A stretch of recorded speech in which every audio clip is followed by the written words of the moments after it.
Media sosial buatan China, TikTok. Platform media sosial TikTok. Media sosial TikTok. Aplikasi populer yang digunakan lebih dari 157 juta di Indonesia ini memiliki stigma buruk belakangan ini. Dalam kepopulerannya, banyak penggunanya menjadikan TikTok sebagai arah tren viral, standarisasi kehidupan, dan bahkan kiblat dari pola pikir manusia. Nah, di video kali ini, gue bakal bahas sekilas fenomena TikTok belakangan ini. So, simak videonya sampai habis. Kenapa TikTok diminati masyarakat Indonesia? Mungkin karena kebanyakan isinya entertain atau menghibur.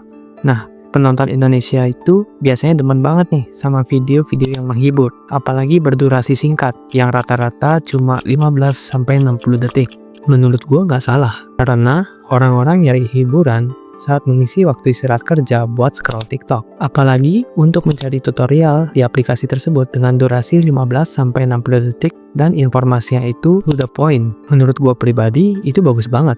Nah, di sini masalahnya, lama-lama konten di TikTok banyakkan dikonsumsi dari masyarakat Indonesia itu sendiri bisa dikatakan tidak mendidik. Lalu, apa contoh dari konten yang tidak mendidik? Lo pasti pernah nemuin konten yang isinya cuma cewek joget-joget, bisa dapat ratusan ribu, bahkan jutaan follower. Ya karena user TikTok kebanyakan mengkonsumsi dan mencerna konten kayak gitu, tanpa memilah fungsinya apa. Ada juga konten mandi lumpur yang heboh di tahun belakangan. Ada konten drama, dan apalagi yang melekat sampai sekarang itu, pasti kalian pernah dengar istilah dari standar TikTok. Ini yang menurut gue miris banget setelah gue ngalaminnya.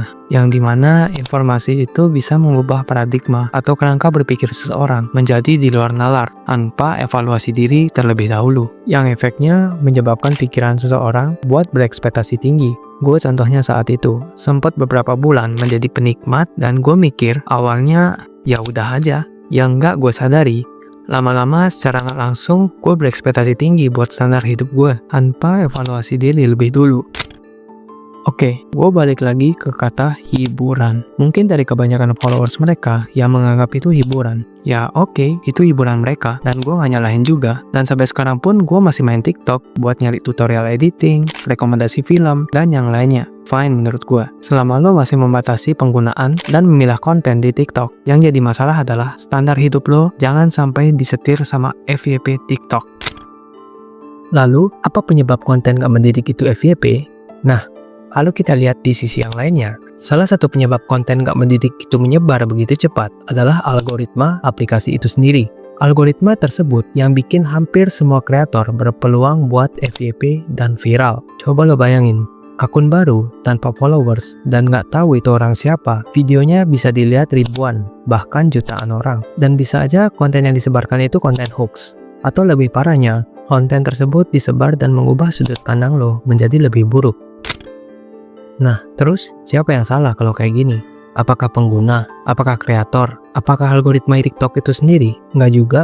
Menurut gue, tugas algoritma dari sosial media itu berfungsi sebagai analisis dan merekomendasikan minat penonton. Jadi, menurut lo siapa yang salah? Coba lo tulis di kolom komentar. Selain itu, kebiasaan nonton video singkat kayak TikTok bisa bikin otak lo itu jadi susah fokus. Otak lo jadi gampang terdistraksi dan gak bisa fokus ke sebuah pembahasan. Secara gak langsung, hal ini bisa mempengaruhi lo pada kehidupan sehari-hari. Apa hanya TikTok yang bisa merusak fokus kita? Sebetulnya, semua sosial media itu bisa merusak fokus kita jika itu digunakan dengan durasi pemakaian yang gak wajar. Apalagi sekarang semua apapun yang kita tonton di sosial media sudah tersusun rapi di FYP. Yang mempengaruhi otak kita buat scroll terus-terusan. Nah, sekarang mulai dari diri lo sendiri buat milih konten. Mau nonton apa, entah itu konten mendidik, konten gak mendidik, konten sesat, dan yang lain sebagainya. Itu balik ke diri lo sendiri.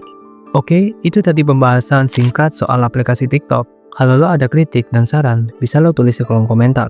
Like video ini kalau lo suka, share ke teman-teman lo, dan subscribe. See you on the next video.